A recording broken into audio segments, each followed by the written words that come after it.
in Section 31, kung basahin mo yun, no? Yan, no? Klaro yan na meron talagang manual counting in the precinct level. Hindi ko lang maintindihan bakit sa latest interview na naman ni, what you call this, ni Chairman Garcia, kailangan daw i-amyendahan yung batas. Nandyan na po yan. No? Nandyan na po yan. Ewan ko bakit hindi po yan pinapansin at iniimplementa ng ating chairman ng Commission on Elections. Gusto niya talaga yung full automation. Doon naman sa online voting nga, wala ngang batas yun.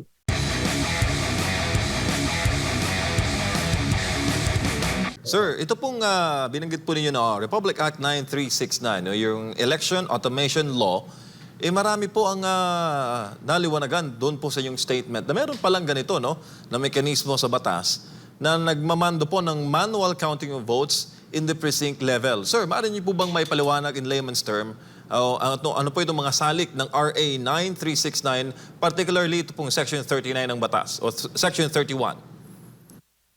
Ganito po yan. Ang unang batas po on automation, alam yan ni Attorney Glenn Chong, was Republic Act 8436. No? This was passed in 1997. And Republic Act 8436 called for the full automation of our election systems. Yun po yun ang una po nating batas. Pero nakita po kasi ng ating mga mambabatas na yung full automation system is prone to hacking, malwares, and therefore there was a need to amend the law na amyandahan po ito. At dito po sa batas na prevailing law natin ngayon, Republic Act 9369, nakasaad po dyan yung Section 31 which calls for manual counting of votes in the precinct level lang. Pagkatapos niyan, yung transmission electronic na, yung consolidation of votes, electronic na po lahat. Ang dahilan po dyan ay if you look at the rationale of the law is to really see to it yung boto po in the precinct level ay mabilang talaga ng mga election board members at saka yun din po yung purpose ng mga watchers under Republic Act 7166 ay matugunan pa rin na makita talaga nila yung mga balota at ma-confirm nila at saka merong mga tally boards, no, para magiging fully transparent, credible, and accurate yung election system natin. Kaya nga ang title nga ng batas, an Act Amending Republic Act 8436, no? Authorizing the COMELEC to use an automated election system in the May 11, 1998 national or local elections and in subsequent national local electoral exercises to encourage transparency, credibility, fairness, and accuracy of elections. Kailangan magiging accurate and credible yung elections. And that is why in that law, in Section 31, kung basahin mo yun, no? Yan, no? Klaro yan na meron talagang manual counting in the precinct level. Hindi ko lang maintindihan bakit sa latest interview na naman ni, what you call this, ni Chairman Garcia, kailangan daw i-amyendahan yung batas. Nandyan na po yan. No? Nandyan na po yan. Ewan ko bakit hindi po yan pinapansin at iniimplementa ng ating chairman ng Commission on Elections. Gusto niya talaga yung full automation. Doon naman sa online voting nga, wala ngang batas yun. Inimplementa naman yan ng isang private Filipino company na wala pang experience doon sa online voting, nakipag-partner lang ng American company, wala naman tayong alam kung ano yung extent ng kanilang anong tawag dito, participation ng American company, inimplementa. Wala man lang bidding o anong ginawa ba doon or kung meron man ang nanalo ay wala pang experience which is contrary again to the requirements under Republic Act 9369 kung mamarapati natin kung yun ang i-apply natin. Yan po ang mga problema talaga natin dito. May batas na manual counting, ayaw i-implementa. Walang batas, gumagawa sila ng kanilang sariling batas para ma-implement yung gusto nila na wala namang legal basis. Ay basihanan yung call po ni Pastor Apollo Sikibuloy na in certain areas, mag-ano tayo, mag-manual counting tayo, pili tayo ng lugar, pero tayo ang pipili. Huwag yung COMELEC lang ang pipili at isang presinto lang. So, yun po ang panawagan po ni Pastor Apollo Sikibuloy. Opo. Baka may comments si Attorney Glenn. Attorney? Actually, yung sinabi ni Attorney Bobet is true. Ang sabi ni George, kailangan amindahan ang batas to allow for manual counting. No, it does not have to be. Because kung makikita ninyo mga kababayan, ma-observe ninyo, hindi actual full automation ang sinasabi ng batas. It only permits the COMELEC to use automation. Pwedeng gumamit ng manual, pwedeng gumamit ng hybrid. Kung babasahin nyo ang batas, it says, an act allowing the COMELEC to use an automated election system. In fact, sa barangay election, manual ang eleksyon natin. Manual ang counting ng boto natin. Kung natatandaan nyo yan.